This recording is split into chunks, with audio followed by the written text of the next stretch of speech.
Vous voulez faire des achats de biens matériels qui soient les plus écologiques possibles, vous êtes sur la bonne vidéo.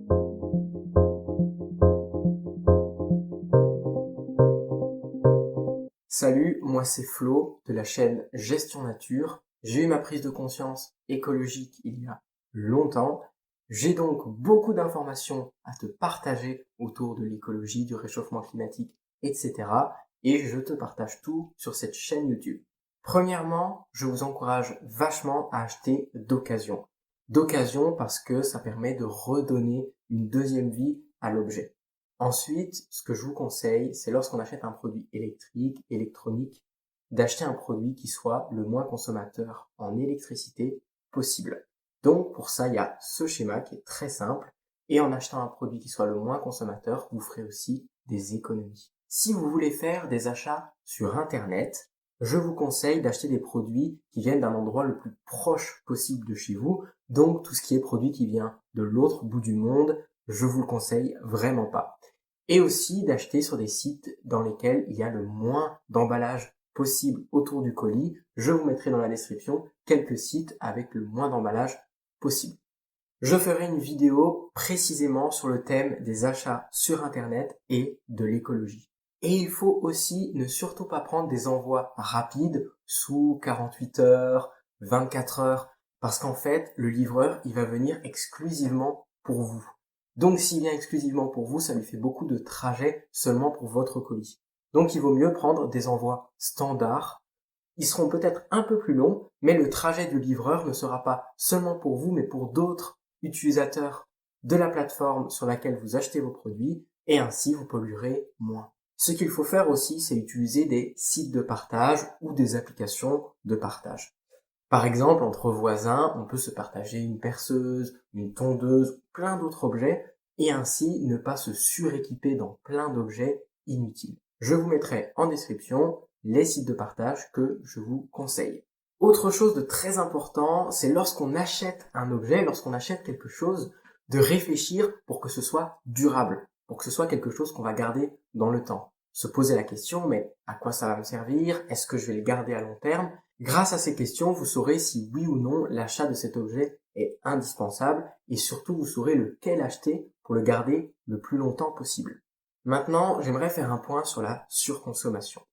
Dans notre société actuelle, on nous fait énormément de publicité, énormément de marketing pour nous faire croire que plus on va consommer et plus nous serons heureux, plus nous aurons du plaisir.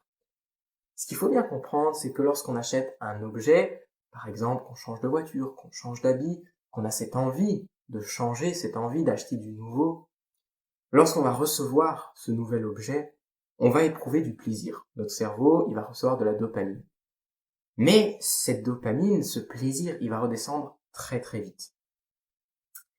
Il va redescendre très vite et on va de suite en vouloir une nouvelle chose. On va revouloir consommer pour retrouver ce plaisir. Et la surconsommation, c'est ça finalement. C'est vraiment de croire qu'en consommant, en achetant du nouveau, on sera heureux.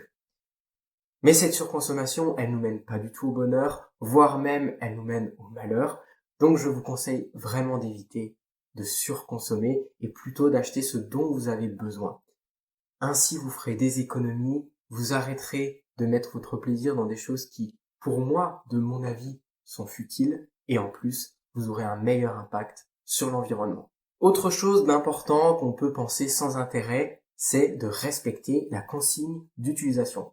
La consigne d'utilisation, c'est cette consigne qu'on jette à la poubelle et qu'on ne lit pas. Mais en vérité, elle est très utile. Parce que très souvent, nos objets s'abîment, nos objets ne fonctionnent plus parce qu'on n'a pas respecté cette consigne. Donc moi, ce que je vous conseille, c'est de bien la lire. Parce que ça va vous permettre de garder vos objets plus longtemps et ainsi d'avoir un mode de vie plus écologique.